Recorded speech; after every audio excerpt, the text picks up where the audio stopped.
హల్లెలూయా. దేవుడు నామానికి స్తోత్రాలు. దేవుని బిడ్డలందరికీ కూడా హృదయపూర్వకంగా దేవుడు మనల్ని మన కుటుంబాన్ని గతించిన సంవత్సరం నుంచి సంవత్సరం వరకు తన సజీవ నిర్వహించినందుకు మన రెండు చేతులు పైకెత్తి ఆయనకి స్తోత్రాన్ని అర్పిద్దాం. హల్లెలూయా హల్లెలూయా.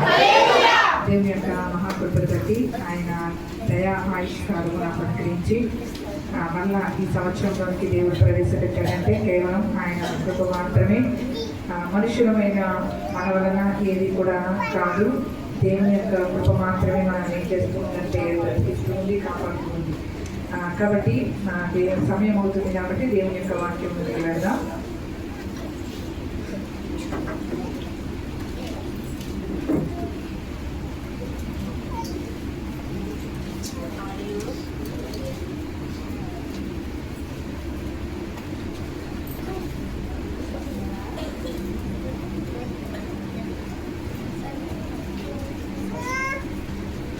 హల్లెలూయా.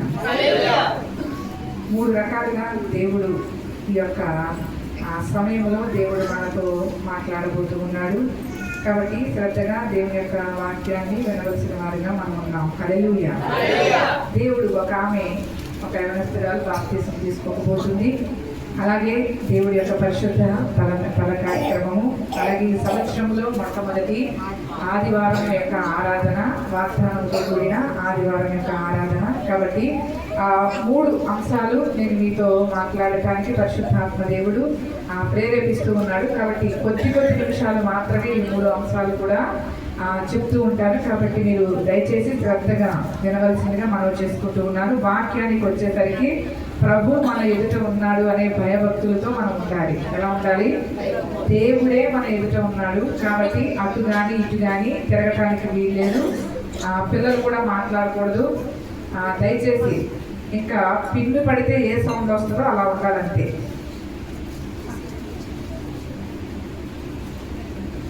వినపడుతుందా?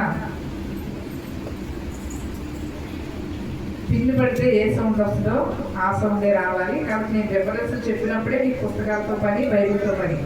కాబట్టి నేను రిఫరెన్స్లు పెద్దగా చెప్పను, 3 రిఫరెన్స్లు మాత్రమే చెప్తాను. కాబట్టి దేవుడు ఈ యొక్క మొదటి ఆదివారం రోజున వాగ్దానముతో కూడిన వాక్యాన్ని దేవుడు మనకి ఇస్తూ ఉన్నాడు. యెషయా గ్రంథము 51వ అధ్యాయము, యెషయా గ్రంథము 51వ అధ్యాయము 3వ వచనాన్ని మనం చదువుకున్నట్లయితే, యెహోవా సియోనును ఆదరించుచున్నాడు, దాని పాడైన స్థలములన్నిటినీ ఆదరించి దాని అరణ్య స్థలములను ఏదేను వలె చేయుచున్నాడు. దాని ఎడారి భూములు యెహోవా తోట వలె నవ్వునట్లు చేయుచున్నాడు. ఆనంద సంతోషములను, కృతజ్ఞతాస్తుతియు, సంగీత గానములు దానిలో వినబడును. హల్లెలూయా హల్లెలూయా. ఇక్కడ వాగ్దానముతో కూడిన వాక్యం ఏమిటంటే, దేవుడు సియోనును ఆదరించుచున్నాడు. దేవుడు సంఘాన్ని ఏం చేస్తూ ఉన్నాడంటే ఆదరిస్తూ ఉన్నాడంట. ఆయన ఆదరణ లేకపోతే, తల్లి ఒక పిల్లవాడిని ఆదరించినట్లుగా ప్రతి మనిషికి కూడా ఆయన ఆదరణ లేకపోతే ఏ మనిషి కూడా జీవించలేడు. కానీ మనము ఆయన ఆదరణను ఏం చేస్తూ ఉంటామంటే త్రోసివేసేస్తూ ఉంటాం, పక్కన పెట్టేస్తూ ఉంటాం. కానీ ప్రభు సియోనును అంటే సంఘాన్ని దేవుడు ఏం చేస్తూ ఉన్నాడంటే ఆదరిస్తూ ఉన్నాడు. ఆదరించి ఆయన బలపరుస్తూ ఉన్నాడు. మరి సంఘానికి ఆధారం ఏమిటండి అంటే ఆదరణ. ఆ కృపామయుని యొక్క గొప్ప ఆదరణ దేవుడు ఏం చేస్తున్నాడంటే సియోనును ఆదరిస్తుంది. సియోను అంటే సంఘం. సంఘం అంటే మన అందరము కూడా, అంటే ఒక్కళ్ళు కాదు, ఒక్కళ్ళతో ముడిపడింది కాదు. సంఘం అంటే మనందరినీ కూడా ప్రభు ఏం చేస్తూ ఉన్నాడంటే ఆదరిస్తూ ఉన్నాడు. ఆయన ఆదరణ లేకపోతే సంఘాలు వృద్ధి చెందడం అసాధ్యము. ఆయన ఆదరణ లేకపోతే సంఘంలో కార్యాలు జరగడం అసాధ్యము. ఆయన ఆదరణ లేకపోతే సంఘము క్షేమాభివృద్ధి పొందడం అసాధ్యము.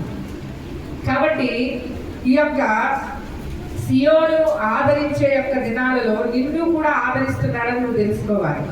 ఈ యొక్క కష్ట నష్టాలలో, నీ బాధలలో, నీ శోధనలో ప్రభు నిన్ను ఏం చేస్తూ ఉన్నాడంటే ఆదరించి ఆయన బలపరుస్తూ ఉన్నాడు. హల్లెలూయా, హల్లెలూయా.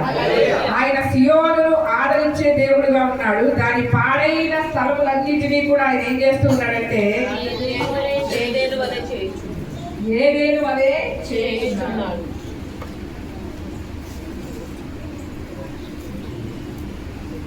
దాని పాడైన స్థలములన్నిటినీ ఆదరించి దాని అరణ్య స్థలములను ఏదేను వలె చేయుచున్నాడు. పాడైపోయిన స్థలములన్నిటినీ ఎవరు పట్టించుకోరు, పాడైపోయిన వాటిని ఎవరు చూడరు. ఇది పాడైపోయింది కదా అని దానిని విడిచిపెట్టేస్తూ ఉంటారు. కానీ దేవుడు వాగ్దానంతో కూడిన వాక్యముతో నీతో మాట్లాడుతూ ఉన్నాడు. ఏదైతే పాడైపోయిందో అది శరీరమే అవని, నీ ఆధ్యాత్మిక పరిస్థితే అవని, లేకపోతే నీ భౌతికమైన అవసరాలే అవని, ఏదైనా అవని, కానీ దేవుడు ఏం చేయబోతూ ఉన్నాడంటే నీ యొక్క పాడైన స్థలములను ఆయన ఆదరించబోతూ ఉన్నాడు. హల్లెలూయా, హల్లెలూయా. ఇది పాడైపోయింది కదా, నా శరీరం పాడైపోయింది కదా, లేకపోతే నాకున్న వ్యవస్థ అంతా పాడైపోయింది కదా అని చెప్పి నువ్వు చింతపడవలసిన అవసరం అంతకంటే లేదు. చింతపడవలసిన అవసరం లేదు. దేవుడు పాడైపోయిన వాటిని బాగు చేస్తాడు. నువ్వు ఏదైతే పనికి రాదనుకుని నువ్వు ప్రక్కన పడేస్తా ఉంటావో, ఏదైతే నాకు అవసరం లేదు కదా అని చెప్పి దానిని ప్రక్కన తోసేస్తా ఉంటావో, దానిని దేవుడు ఏం చేస్తాడంటే ఆదరించి బాగు చేస్తాడు. ఎలా బాగు చేస్తాడు ఆయన? అరణ్య స్థలములను కూడా దేవుడు ఏదోని తోట వలె చేస్తాడు. హల్లెలూయా, హల్లెలూయా. అరణ్య స్థలములు అంటే అడవి స్థలములు అండి. అడవిలో ఎవరైనా నివసించడానికి ఇష్టపడతారా? అలాంటి స్థలాన్ని కూడా దేవుడు ఎలా మారుస్తాడంట? ఏదేను తోట వలె మారుస్తాడంట. ఏదేను తోట ఎంతమంది గుర్తుంది? ఏదేను తోట దేవుడు మొట్టమొదటిగా తన ఇష్టమైన తన కుమారుడికి, ఆదాము అనే కుమారుడికి ఏదేను అనే తోటను నిర్మించాడు. అందుకని బైబిల్ గ్రంథం స్టార్ట్ చేసిన వాళ్ళకి తెలుస్తుంది. ఎంతమంది మొదలు పెట్టారు?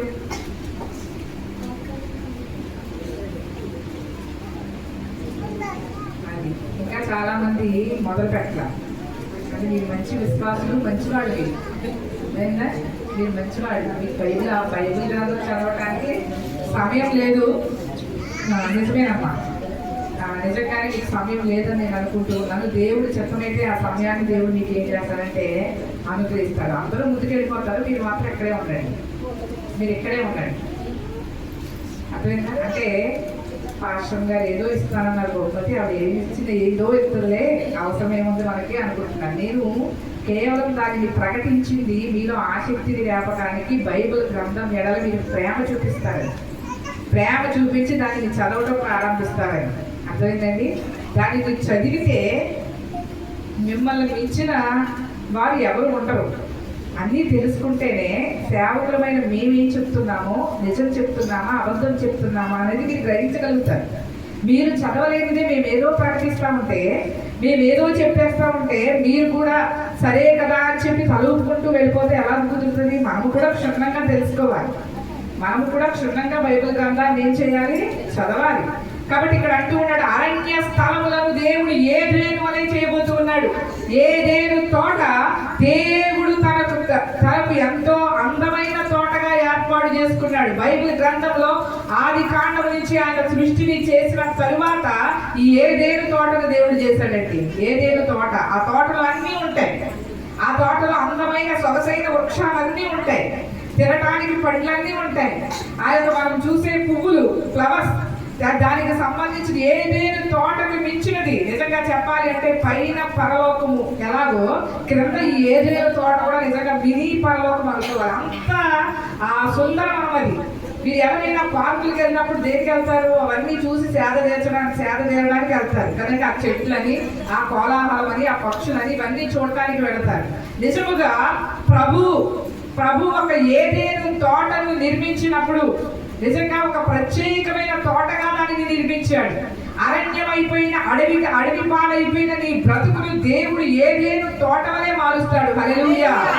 ఆ ఏదేను తోటలో అంతా సుగంధ వాసనే. హల్లెలూయా. అంతా పరిమళ వాసనే. హల్లెలూయా. ఆ తోటగా దేవుడు మార్చబోతూ ఉన్నాడు. అడవిగా ఉన్నావా? పాడైన స్థలముల్లో నీ జీవితం ఉండిపోయిందా? అడవి బ్రతుకులాగా నీ జీవితం ఉండిపోయిందా? నా దేవుడికి ఒక్కసారి మోకరించి నువ్వు ప్రార్థన చేయి. నీ పాడైపోయిన అవయవాన్ని కూడా బాగు చేస్తాడు. నీ పాడైపోయిన స్థితిని బాగు చేస్తాడు. ఏది నా విషయంలో కలిసి రావటం, ఏది నా విషయంలో అచ్చుబడి రావటం లేదు అని అనుకుంటున్నావు. లోకంలో ఉన్నంత సేపు, దేవుడికి వేరై ఉన్నంత సేపు, పాడైపోయిన స్థితిలో ఉన్నంత సేపు కూడా నీ జీవితంలో ఏది కూడా, నీకు వెళ్ళే మార్గంలో ఏది కూడా ఏమవుతుందంటే సుక్షేమముగా నువ్వేం చేయలేమంటే ఎక్కడికి వెళ్ళలేవు. ఏమండి, ఏదేను తోట వలె ప్రవహించేటట్లుగా దేవుడు చేస్తాడు. ఏదేను తోట యొక్క ప్రత్యేకత నిజముగా ఆ తోటకి సేద్యపరచడానికి దేవుడు 4 శాఖలైన నదులు దేవుడు నిర్మించాడంట. హల్లెలూయా, హల్లెలూయా. అది ఒక ప్రాంతం గుండా వచ్చే నదులు కాదు, దేశాల గుండా వచ్చే నదులు. ఆ తోట సేద్యపరచడానికి, ఆ తోటను తడపడానికి దేవుడు దేశాల గుండా నడిపించాడు. వాటర్ని ఎక్కడి నుంచి అండి? దేశాల గుండా నడిపించాడు. నిజంగా 4 ప్రత్యేకమైన దేశాలు ఉంటాయి. ఆ ప్రత్యేకమైన దేశాలలో మళ్ళీ ప్రత్యేకమైన ఆ యొక్క పదార్థాలు, ప్రత్యేకమైనవి ఆ యొక్క ద్రవ పదార్థాలు కూడా అక్కడ దేవుడు ఏం చేశాడంటే నిర్మించాడు. ఒకడు అంటాడు హవేలా అనే ప్రాంతం ఉందంట. ఆ ప్రాంతంలో బంగారం ఉంటదంట. ఒక నది పేరు ఏంటండి? హవేలా ప్రాంతం ఉంటదంట. అక్కడ శ్రేష్టమైన బంగారం ఉంటదంట. అలాంటి శ్రేష్టమైన నదుల గుండా, ప్రాంతాల గుండా దేవుడు ఏదేను తోటను తడపడానికి దేవుడు ఏం చేశారంటే నీళ్లను పంపించాడు 4 శాఖలుగా. హల్లెలూయా. ఎంత ఇష్టం అంటే ఏదేది తోట అంటే ప్రభుకి. ఆయన స్వయంగా నువ్వు ఒక చెట్టుని పెంచుతావు, ఆ చెట్టుని నీకు ఇష్టంగా వేసుకుంటావు. నీకు ఇష్టంగా వేసుకున్నప్పుడు దానికి నీళ్లు పెడతావు, దానికి ఏదైనా అయితే వాడిపోతుందేమో అని ఎంతో బెంగ పెట్టుకుంటావు. అలాగ ప్రభు ఏదేను తోటని ఎంతో ప్రత్యేకంగా ఆయన చేసుకున్నాడు. ఆ తోటలో నేను సృజించిన నా కుమారుడు, మొట్టమొదటి మానవుడు ఆదాము ఉండాలని ఆశపడ్డాడు. హల్లెలూయా. అంత గొప్ప దేవుడు అండి ఆయన. సృజించిన కుమారుడికి ఏమి ఇవ్వాలనుకున్నాడంట? ప్రత్యేకంగా చేసిన ఒక తోట ఇవ్వాలనుకున్నాడంట. ఈ యొక్క ఉదయకాల సమయంలో దేవుడిని పాడైపోయిన స్థితిని ఎలా మార్చబోతున్నాడంటే ఏదేను తోట వలె మార్చబోతున్నాడు. సియోనును ఆదరించే దేవుడు, సియోనును బలపరిచే దేవుడు. ఆ యొక్క పాడైపోయిన స్థలములన్నిటినీ కూడా దేవుడు ఏం చేస్తాడంటే ఆదరించి ఏం చేస్తున్నాడంటే దాని అరణ్య స్థలములను కూడా ఏదేను తోట వలె ఆయన ఏం చేస్తున్నాడండి చేస్తూ ఉన్నాడు. కాబట్టి నీ జీవితం ఒక్కసారి ప్రభుకి నువ్వు అప్పగించుకో.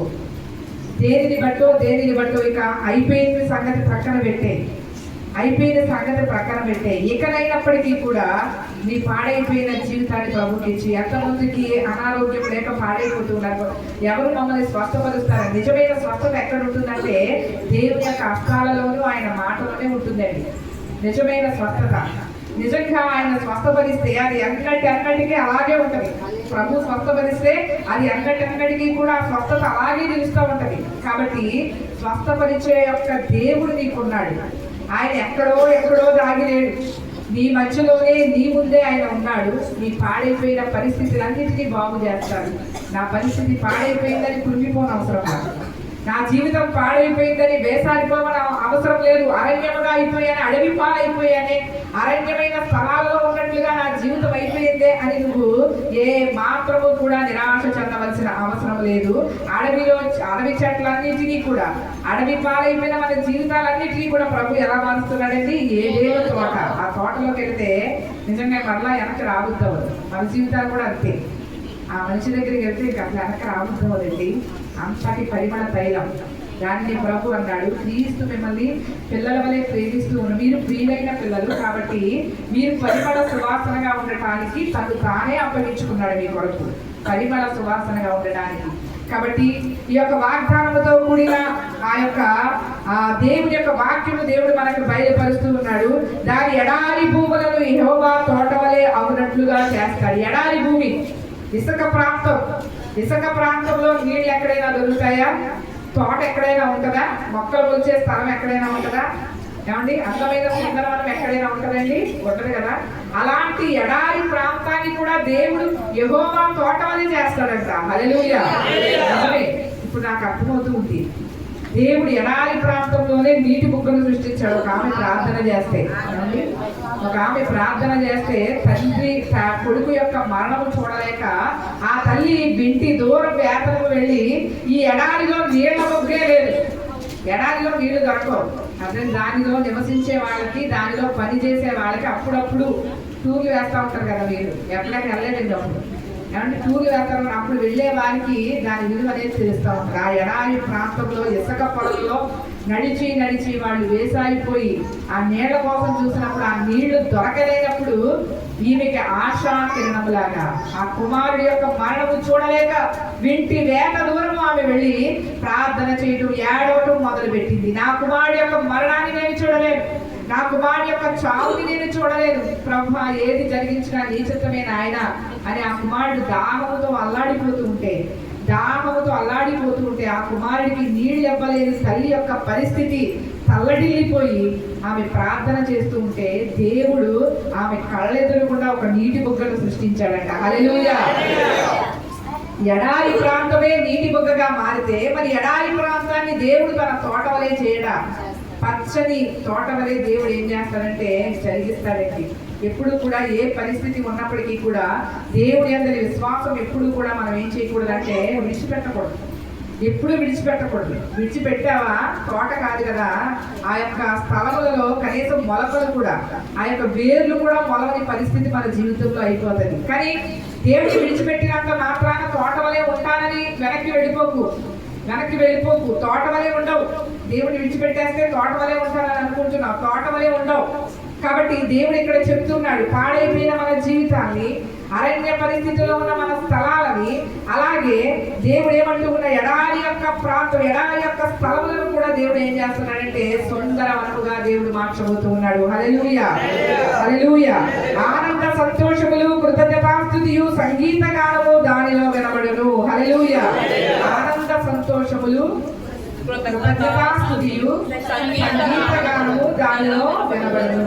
ఏమండి, ఎడారిని, అరణ్యాన్ని, ఇంకొకటి ఏంటి చెప్పాలి, అయిపోయింది. ఈ మెమొరీ ఎంత పవర్ఫుల్ గా పనిచేయాలంటే ఏమైనా గుర్తించుకోకుండా ఉండకూడదు, కానీ దేవునికి వాటిని చెప్పిన వెంటనే చక్కగా పట్టేయాలి. అర్థమైందా? పాడైపోయిన స్థలాన్ని, అరణ్య భూమిని, ఎడారిని ఎలా మార్చబోతున్నాడు ఆయన? పాడైన స్థలములను ఆదరిస్తాడు, అరణ్య స్థలములను ఏదేని తోటవలే చేస్తాడు, ఎడారి భూములను ఆయన చేస్తాడు, తోటవలే చేస్తాడు. తోటవలే చేసిన తరువాత, ఏదైనా తోటవలే చేసిన తరువాత, ఆదరించిన తరువాత అక్కడ ఆనందము, సంతోషములు, కృతజ్ఞతాస్తుతియు సంగీత గానమే కనబడుతుంది. హల్లెలూయా. వాదన పాటలు, ఏడుపు పాటలు అక్కడ వినబడవు. అర్థంగా దేవుడు మన జీవితాన్ని ఈ స్థితిలో నుంచి ఈ స్థితికి మార్చిన తరువాత ఏమి వినపడుతుంది ఆ కుటుంబంలో నుంచి, ఏమి వినపడుతుంది ఆ సంఘంలో నుంచి, ఏమి వినపడుతుంది ఆ దేశంలో నుంచి అంటే ఆనందము, సంతోషము, కృతజ్ఞతాస్తుతియు సంగీత గానం. ఏంటండి? సంగీత గానం. ఇవే వినపడతాయి. ఇవే మన జీవితాన్ని ఈ రీతిగానే దేవుడు ఏం చేయబోతూ ఉన్నాడంటే మార్చబోతూ ఉన్నాడు. ఆనందము, సంతోషము ఈ భూమి మీద ఉన్నప్పుడు దేవుడు ఇస్తానంట. మనం పరలోకం వెళ్ళిన తర్వాత ఇంకా అది తప్ప వేరే ఏముండదు అక్కడ. ఏమండి? పరలోకం వెళ్ళిన తర్వాత సంతోషము, ఆనందము తప్ప వేరొకటి ఏమీ కూడా ఉండదు. ఆనందము, సంతోషము, దేవుడికి కృతజ్ఞతాస్తుతి, సంగీత గానమే అక్కడ వినపడుతుంది తప్ప వేరొకటి ఉండదు. కాబట్టి ఈ భూమి మీద మన జీవితాన్ని కూడా అటు రీతిగా దేవుడు ఏం చేస్తున్నాడంటే మారుస్తూ ఉన్నాడు. కాబట్టి నీ జీవితంలో సంతోషం లేదా, ఆనందం లేదా, కృతజ్ఞతాస్తుతి దేవుడికి నువ్వు అర్పిస్తూ ఉన్నావా, కృతజ్ఞతలు నువ్వు చెల్లిస్తూ ఉన్నావా?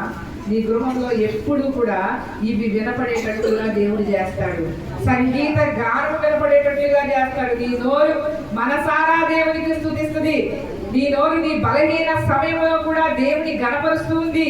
నీ నోరు దేవుడు ఏ పరిస్థితి నీకు అనుగ్రహించినప్పటికీ కూడా స్తుతి, స్తోత్రము చెల్లిస్తూ ఉంది. హల్లెలూయా. ఆనందము దేవుడు నిన్ను నింపుతాడు, సంతోషముతో దేవుడు నిన్ను నింపుతాడు. అలాగే కృతజ్ఞత లేకపోతే మనం విన్నాం, నూతన సంవత్సరంలో అడుగు పెట్టే ముందు కృతజ్ఞత లేని వారుగా మనం ఏమాత్రము కూడా కృతజ్ఞతాస్తుతియు సంగీత గానం దేవుడు ఏం చేస్తాడంటే మన జీవితాలలో మన కుటుంబాలలో వినిపిస్తూ ఉంటాడు. చిన్నదానికి పెద్దదానికి ఏ మాత్రం కూడా నువ్వు దుఃఖపడవలసిన అవసరం లేదు. దుఃఖపడవలసిన అవసరం లేదు. పాడైపోయింది కదా, నా జీవితం ఇంకా అయిపోయింది కదా, అరణ్యపు అడవిలు ఎలా ఉంటుందో నా జీవితం నా కుటుంబం అలా అయిపోయింది కదా అని నువ్వు గుర్తించవలసిన అవసరం లేదు. ఎడారి ప్రాంతంలో ఎడారి భూమిలాగా నా జీవితం అయిపోయింది కదా అని నువ్వు దుఃఖించవలసిన అవసరం అంతకంటే లేదు. దేవుడు నీ కుటుంబంలో నుంచి గొప్ప ఆనందంతో దేవుడు నింపుతాడు, సంతోషమిస్తాడు, కృతజ్ఞతాస్తుతి దేవుడు ఇస్తాడు, సంగీత గానములు వినపడేటట్లుగా దేవుడు ఏం చేస్తాడంటే అనుగ్రహిస్తాడు. కాబట్టి ఈ యొక్క వాగ్దానంతో కూడిన వాక్యము మన జీవితాలలో దేవుడు జరిగించునుగాక. దేవుని యొక్క బల కార్యక్రమంలోనికి సమీపించే మనము దేవుని యొక్క వాక్యాన్ని మనము చదువుకున్నట్లయితే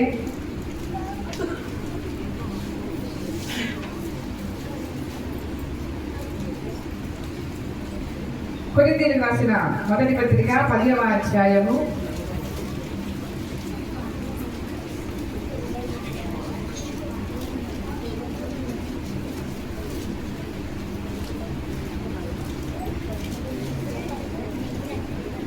15వ వచనం మనం చదువుకున్నట్లయితే బుద్ధిమంతులతో మాట్లాడినట్టు మీతో మాట్లాడుచున్నారు. నేను చెప్పు సంగతిని మీరే ఆలోచించుకుని మనము దీవించు ఆశీర్వచనపు పాత్రలోనిది త్రాగుట క్రీస్తు రక్తములో పాలు పుచ్చుకునుటే కదా. మనము విరుచు రొట్టె తినుట క్రీస్తు శరీరములో పాలు పుచ్చుకునుటే కదా. మనమందరము ఒకటే రొట్టెలో పాలు పుచ్చుకొనుచున్నాము. రొట్టె ఒకటే కనుక అనేకులమైన మనము ఒక్క శరీరమై ఉన్నాము. హల్లెలూయా, హల్లెలూయా. ఇక్కడ అపోస్తలుడైన పౌలు కొరింథీ రాసిన సంఘానికి అంటూ ఉన్నాడు, బుద్ధిమంతులతో మాట్లాడినట్లు నేను మీతో మాట్లాడుతున్నాను. బుద్ధిమంతులతో ఎలాగూ మాట్లాడతానో అలాగూ మీతో మాట్లాడుతూ ఉన్నారు. ఎంతమంది బుద్ధిమంతులు ఉన్నారు ఇక్కడ అంటే? బుద్ధిమంతులు, బుద్ధిహీనులు కాదు, కానీ మన అందరము కూడా బుద్ధిమంతులు కాబట్టే దేవుడి మందిరానికి వచ్చాం కదండి కదా. బుద్ధిమంతులతో మాట్లాడినట్లు దేవుడు మనతో మాట్లాడుతూ ఉన్నాడు. నేను చెప్పే సంగతి మీరు ఆలోచించుకోండి. మనము దీవించు ఆశీర్వచనపు పాత్రలోనిది త్రాగుట క్రీస్తు రక్తములో పాలు పుచ్చుకునుటయే కదా. హల్లెలూయా. మనము దీవించే ఆశీర్వచనపు పాత్ర, ఒక రొట్టెను పట్టుకొని కృతజ్ఞతాస్తుతులు చెల్లించి, ఒక పాత్రను తీసుకొని కృతజ్ఞతాస్తుతులు చెల్లించి, ఇది మీ కొరకైన నా శరీరము అని చెప్పి ప్రభు ఇలాగూ చెప్పమన్నాడు, ఇలాగూ నియమించిన పాత్ర. అది ఎలాంటి పాత్ర అంటే ఆశీర్వచనపు పాత్ర, ఆశీర్వాదముతో నిండినది. హల్లెలూయా.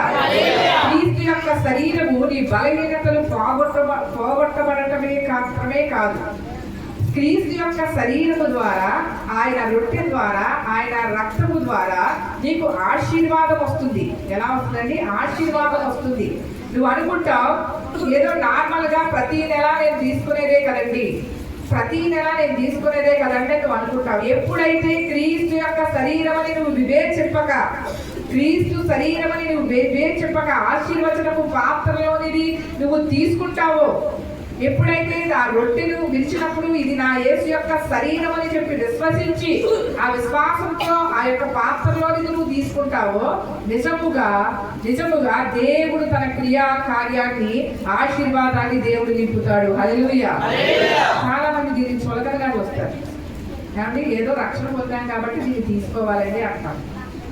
అసలు ఒకటి అంటాను, ప్రభు అంటే భయపడలేని మనం ఎవరంటే భయపడతాం? ప్రభు అంటే భయపడలేని మనం ఎవరంటే భయపడతాం? ఏమండి ఎవరెవరికో నేను ఒక్కొక్కసారి విచిత్రంగా ఉంటారు. భయపెడుతున్నారండి అంటారు, భయపెడుతున్నారండి అంటే వాళ్ళకి భయపడతాం ఏంటి అంటారు. దేనికి భయపడాలి? ప్రభు ఆశీర్వచనపు పాత్రలోనిది మనకి ఇస్తూ ఉన్నప్పుడు ఆయన దారిద్ర్యం అనుభవించి మనం ధనవంతులు అవ్వడానికే కదా ఆశీర్వచనపు పాత్ర. హల్లెలూయా. మనము దారిద్ర్యం మనం అనుభవించవలసిన దారిద్ర్యం ఆయన అనుభవించి ఆయన పశుశాలలో పుట్టవలసిన పని ఏమిటి?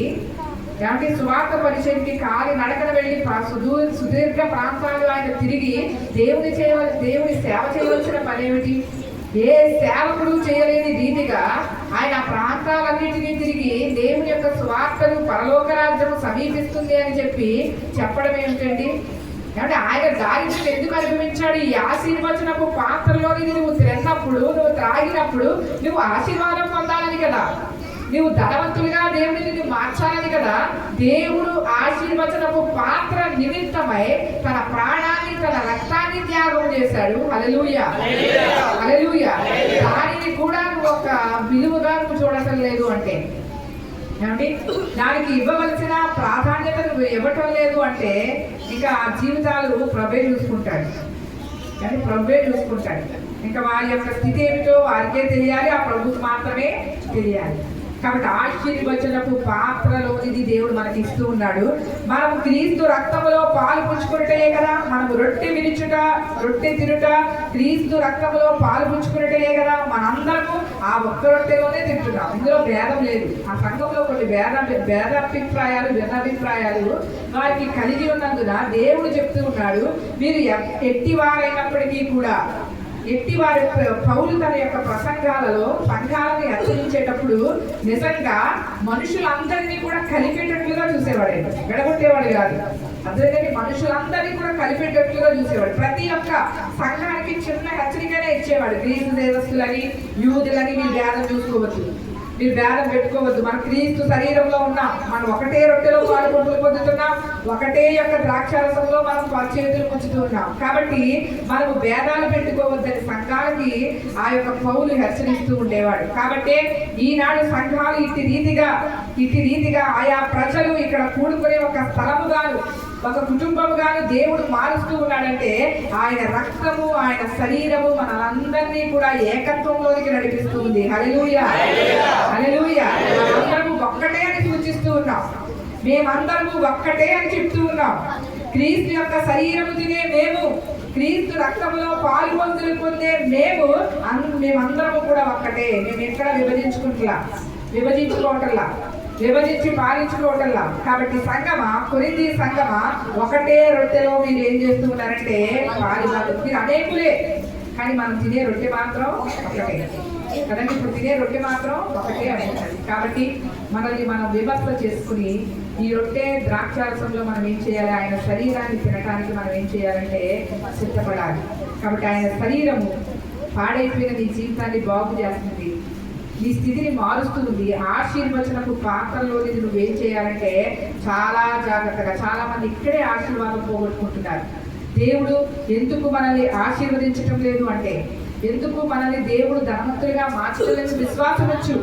విశ్వాసం వచ్చి నీ తోటి వారిని, గొప్ప గొప్ప సాక్ష్యాలు వింటున్న వారి స్థితిని మారుస్తున్న దేవుడు నీ స్థితిని ఎందుకు మార్చడు అనే విశ్వాసము వచ్చు. కాబట్టి ఈ క్షణమైన ఎన్నో బల కార్యక్రమంలో నువ్వు పాల్గొంపులు పొందుంటావు. ఈ క్షణమైన విశ్వాసముతో అనారోగ్యంతో ఉన్న నీ శరీరాన్ని బాగు చేసుకో, పాడైపోయిన నీ జీవితాన్ని బాగు చేసుకో, నీ ఆర్థిక వ్యవస్థని నువ్వు బాగు చేసుకో. హల్లెలూయా. ప్రతి దానికి కూడా క్రీస్తు యొక్క శరీరము, క్రీస్తు యొక్క రక్తము మాత్రమే సమాధానమై ఉన్నది. కాబట్టి విశ్వాసంతో నువ్వు తీసుకుంటే కనుక దేవుడిని ప్రతి పరిస్థితిని కూడా ఆయన ఏం చేస్తాడంటే మార్చబోతున్నాడు. నీకు చెప్పడం, పలానా విధానంలో నుంచి నేను ఆశీర్దిస్తానని ఆయన నేను చెప్పడం. ఎలా ఆశీర్దిస్తాడో ఆయనే ఆశీర్దిస్తాడు, ఎలా దీవిస్తాడో అలాగే నిన్ను దీవిస్తాడు. కాబట్టి విశ్వాసంతో ఈ బల కార్యక్రమంలో మనం ఏం చేయాలంటే పాలు పంపులు పొందాలి. కాబట్టి మొట్టమొదటిగా వాగ్దానముతో కూడిన దేవుని యొక్క వాక్యం ఏమిటి?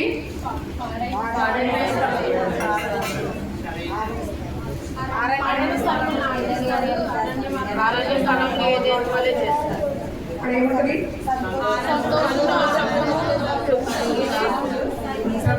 స్తుతియు సంగీత గానము కదండి.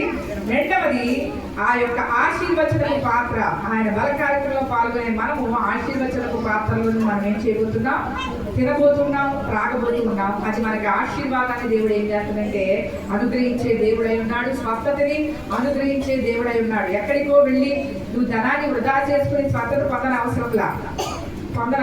నువ్వు ఎక్కడైతే మోకరించిన ఈ స్థలమే నీకు స్వస్థతను అనుగ్రహిస్తుంది. నీవు మోకరించి ప్రార్థన చేసుకొని అంతటా నీవే ఏం చేయగలుగుతావంటే స్వస్థతని నువ్వు పొందుకోగలుగుతావు. కాబట్టి ఆశీర్వాదము మన యొక్క స్థితిని మార్చడానికి క్రీస్తు ఆ యొక్క సిలువలో వేలాడాడు.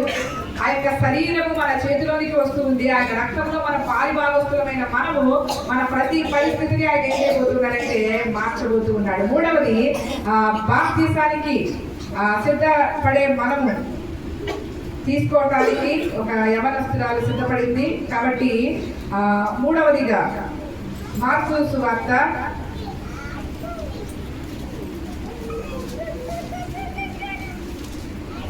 1వ అధ్యాయము 8వ వచనం మనం చదువుకున్నట్లయితే, నేను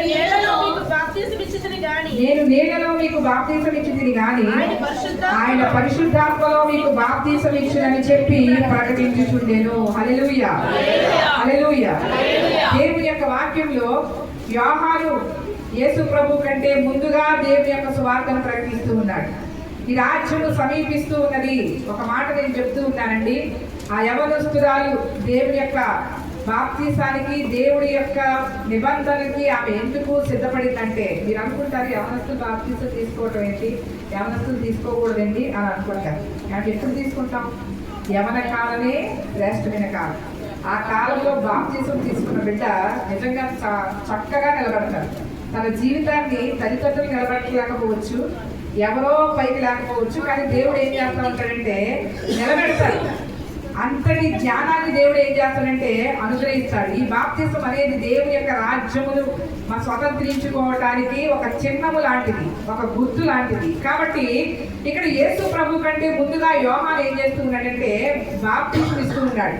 బాప్తిసం ఇస్తూ ఉన్నప్పుడు యేసు ప్రభు ఎవరి చేత బాప్తిసం తీసుకున్నాడంటే యోహాను చేత బాప్తిసం తీసుకున్నాడు. అదేంటంటే యేసు ప్రభు బాప్తిసం యోహాను చేత తీసుకోవడం ఏంటంటే, బాప్తిసం యొక్క కార్యక్రమం ఆయన ఈ విధముగా చెయ్యాలి అని చెప్పి మనందరికీ కూడా మాదిరి చూపాడు. కాబట్టి యోహాను చెప్తూ ఉన్నాడు, తన శిష్యులు అడుగుతూ ఉంటే, నేను మీకు నీళ్లలో బాప్తిసం ఇచ్చాను కానీ నా వెనుక వచ్చుచున్నవాడు చాలా శక్తివంతుడు. హల్లెలూయా, హల్లెలూయా. అంటే ఎప్పటికీ కొన్ని బాప్తిసాలు ఇచ్చేసాడు. వేలలో ఇచ్చాడో 100లో ఇచ్చాడో తెలియదు. కానీ ఏమి ఆ కుమారుని ఏమని పొగుడుతూ ఉన్నాడు? నా వెనక వచ్చుచున్నవాడు, నాకంటే నేను ముందుగా మీకు బాప్తిసం ఇచ్చానని అనుకుంటున్నారు కానీ నా వెనక వచ్చుచున్నవాడు చాలా శక్తివంతుడు. ఆ శక్తివంతుడికి ఆ యొక్క చెప్పుల వార విప్పుడుకు కూడా నేను పాత్రుడను కాను అన్నాడు. ఏంటంటే వంగి చెప్పుల వార విప్పుడుకు కూడా నేను పాత్రుడను కాను అన్నాడు. బాప్తిసం ఇచ్చే మేము గొప్ప కాదు, అర్థమైందండి. ఇచ్చే మేము ఏ మాత్రము కూడా గొప్ప కాదు, అర్థమైందా. మనల్ని ఆ స్థితిలోనికి నడిపించిన దేవుడు గొప్ప. ఈయన అనేక బాప్తిసాలు ఇస్తున్నాడు కదా, ఇంకా యేసు ప్రభువు కంటే పెద్దవాడు కదా. అయినప్పటికీ ఎంత తగ్గించుకున్నాడంటే, నేను వంగి ఆయన చెప్పుల వారి విప్పుడుకు కూడా యోగ్యుడు కాదు. ఈ తగ్గింపు ఎవరిలో అయితే ఉంటుందో, ఈ తగ్గింపు జీవితంలో ఎక్కడైతే మానకుండా నువ్వు జరిగిస్తావో, మనుషులు ఎడలే కానీ ఇతరుల ఎడలే కానీ ఎవరి ఎడలే కానీ ఈ తగ్గింపుతో నువ్వు ఉంటే గనక దేవుడిని ఏం చేస్తాడంటే అధికముగా దేవుడు హెచ్చిస్తాడు. హల్లెలూయా. నేను గొప్ప అనట్లా, అర్థమైందండి. వాడికంటే పెద్దవాడిని నేను గొప్ప అనట్లా. నా దేవుడి శక్తివంతుడు, నా వెనక వచ్చేవాడు శక్తివంతుడు. ఆయన వంగి ఆయన చెప్పుల వార విప్పుడుకు కూడా నేను యోగ్యుడను కాను. నేను మీకు నీళ్లలో బాప్తిసం ఇచ్చితిని కానీ ఆయన నీళ్లలోను పరిశుద్ధాత్మలో కూడా మీకు బాప్తిసం ఇస్తాడు. హల్లెలూయా, హల్లెలూయా. రక్షణ పొందిన మనము పరిశుద్ధాత్మలో బాప్తిసం తీసుకోవాలి. అర్థమైందండి. నీళ్ళలో మునగబడిన మనము దేవుని యొక్క ఆత్మలో మనం బాప్తిసం తీసుకోవాలి. ఆ యొక్క ఆత్మతో మనం నింపబడాలి. కాబట్టి ఎవరు ఆత్మతో బాప్తిసం ఇచ్చేదంటే మన యేసు ప్రభు ఒక్కడు మాత్రమే ఆత్మలో మనకి బాప్తిసం ఇవ్వబోతూ ఉన్నాడు. హల్లెలూయా, హల్లెలూయా.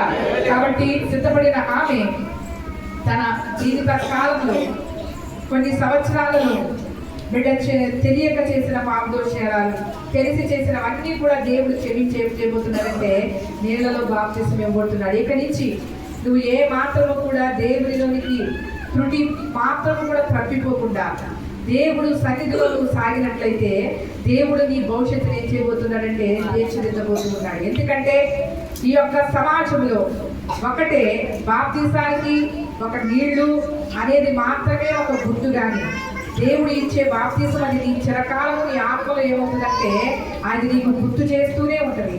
గుర్తు చేస్తూనే ఉంటది. మనుషులమైన ఎవరి వైపు చూడకుండా యేసుక్రీస్తుని మాదిరిగా పెట్టుకో. యోహాను లాంటి వాడే యేసు ప్రభు యొక్క చెప్పుల వారి విప్పుటకు యోగ్యులను కాను అన్నాడు. కాబట్టి మనం ఎవ్వరూ కూడా యోగ్యులము కాము. ఆయన తగ్గించుకుని యోహాను చేత బాప్తిసం తీసుకున్నాడు. తగ్గించుకుని యోహాను చేత బాప్తిసం తీసుకున్నాడు. నేను దేవుని కుమారుడు కదా, దేవుని కుమారుడు కదా, నా అంతటా నేను తీసుకోవచ్చు కదా అని అనుకోలా. నా తండ్రే నాకు బాప్తిసం ఇస్తాడు కదా అని అనుకోలా. ఈ ప్రకారము మనకి ఒక గొప్ప మాదిరి చూపించి ఆయన వెళ్ళాడు. కాబట్టి దేవుని యొక్క కృపలో 3 అంశాల గురించి మనం విన్నాం. హల్లెలూయా. మొదటిది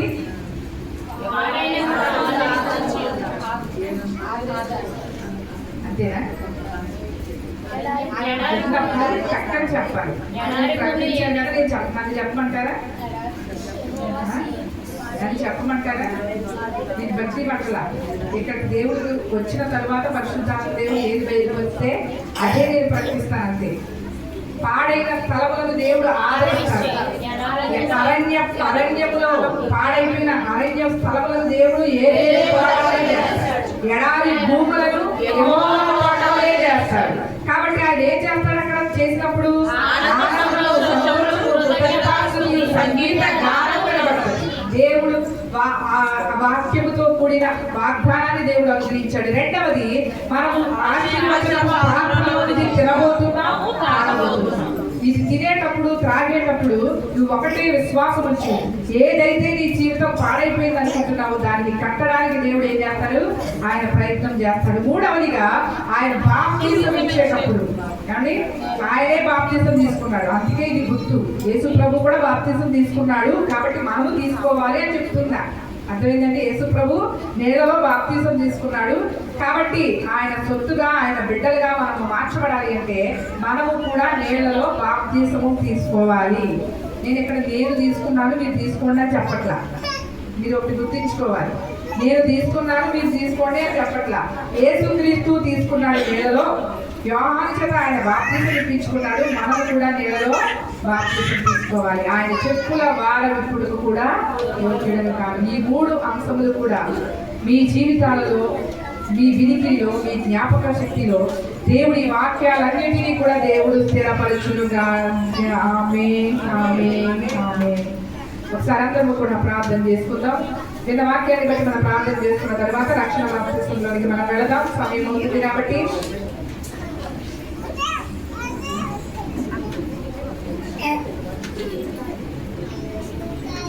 రక్షణ బాప్తిసంలోనికి మనం వెళదాం. కాబట్టి ప్రతి ఒక్కరు కూడా చిన్న ప్రార్థన చేసిన తర్వాత విన్న వాక్యాన్ని బట్టి పరిశుద్ధుడా నీకే స్తోత్రాలు, వందనాలు నాయన. పాడైపోయిన స్థలాలని ఆదరించే దేవుడు నాయన. అరణ్య స్థలములను యెహోవా ఏదేను తోటవలే చేసే దేవుడు తండ్రి. ఎడారి భూములను యెహోవా తోటవలే చేసే దేవుడు నాయన. ఇలాగూ చేయబడిన మా జీవితాలలో ఆనందము, సంతోషము, కృతజ్ఞతాస్తుతియు, సంగీత గానం వినబడేటట్టు చేసే దేవుడు. ఏ బిడ్డైతే విశ్వాసము చిన్నదిలో ప్రార్థిస్తున్నారు వారి జీవితాలలో ఆనందము, సంతోషము, కృతజ్ఞతాస్తుతి, సంగీత గానం వినబడాలి తండ్రి. నీకు చేస్తున్నాను. వారి కుటుంబాలలో అట్టి కృపను మీరు అనుగ్రహించమని వేడుకుంటున్నాం. పాడైపోయిన ప్రతి దానిని మీరు బాగు చేయండి. అది శరీరము, ఆర్థిక వ్యవస్థ నాయన అయా నీకే వారి యొక్క ఆధ్యాత్మికమైన పరిస్థితిలో నాయన నీలో ఎదగలేని పరిస్థితుల్లో ఏదైనప్పటికీ కూడా యేసు నామములో వాటన్నిటినీ కూడా బాగు చేయండి. ఏదేను తోటవలే చేయండి, యెహోవా తోటవలే చేయండి నాయన. స్తోత్రాలు. కుటుంబాలకు ఆనందము, సంతోషం దయచేయండి. రక్షణ పొందిన మేము ఆశీర్వచనము పాత్రలోని మేము తాగేటప్పుడు, తినేటప్పుడు నాయన ఒకటే అనేక మందిని ఎలాగూ నువ్వు పంచుతూ ఉన్నావు అలాగే నీ శరీరాన్ని తినేటప్పుడు నాయన నీ రక్తాన్ని మేము తాగేటప్పుడు మీరు మాకు తోడుగా ఉన్నాయి. అయ్యా మాకు తోడుగా ఉండమని అడుగుతున్నాం. నీ ఆశీర్వాదం మాకు దయచేయండి. నువ్వు దారిద్ర్యం అనుభవించి మమ్మల్ని ఐశ్వర్యవంతులుగా చేస్తూ ఉన్నావు. నీకే వందనాలు, స్తోత్రాలు. అట్టి కృప ఏమిటైతే శ్వాసం ఉంచలేకుండా ఉంటున్నారు నాయన. మరి శరీరాన్ని ఏ రోగమైనప్పటికీ మటుమాయమయ్యేటట్టుగా జరిగించండి. నీ శరీరంలోనికి మార్చబడేటప్పుడు నాయన అయ్యా నీ రక్తము వారి రక్తంలో కలిసేటప్పుడు, శరీరంలోనికి వెళ్ళినప్పుడు నీ గొప్ప క్రియా కార్యములు జరిగించండి నాయన. నీకే స్తోత్రాలు, వందనాలు. ఈ ఆశీర్వాదం లేక ఎంతమంది బిడ్డలైతే బాధపడుతూ ఉన్నారు. వారి జీవితాల మీద మార్చి అయా నీ ఆశీర్వాదంతో నింపండి. నీ ఆశీర్వచనపు పాత్రలో ఎన్నో సంవత్సరాల నుండి చేతులు వేస్తున్నాం కానీ ముంచుతూ ఉన్నాము కానీ మా జీవితాలలో ఆశీర్వాదం లేదు అని బాధపడుతున్న బిడ్డలకి నాయన ఈ ఆశీర్వచనపు పాత్రలో తాగించి విశ్వాసముతో వారి జీవితాన్ని మీరే మార్చుకొని వేడుకుంటున్నాం. అయా నువ్వు నీళ్ళను బాప్తీసం తీసుకున్నావు, యోహాను చేత నువ్వు బాప్తీసం తీసుకున్నావు. అయా ఆయన నీళ్ళలోకి ఇచ్చారు కానీ నువ్వైతే నీళ్లలోనూ పరిశుద్ధాత్మలో కూడా బాప్తీసం ఇచ్చే దేవుడు, అగ్నిలో కూడా బాప్తీసం ఇచ్చే దేవుడు నాయన. ఇలాంటి గొప్ప శక్తివంతుని మేము కలిగి ఉన్నందుకు మా జీవిత కాలం అంతా కూడా మీకు రుణస్థులుగా ఉంటాము తండ్రి. నీకే స్తోత్రాలు. వాక్యం ప్రతి వారి హృదయంలో ఫలించి అభివృద్ధి పరచునని యేసునామమున అడుగుచున్నాము తండ్రి.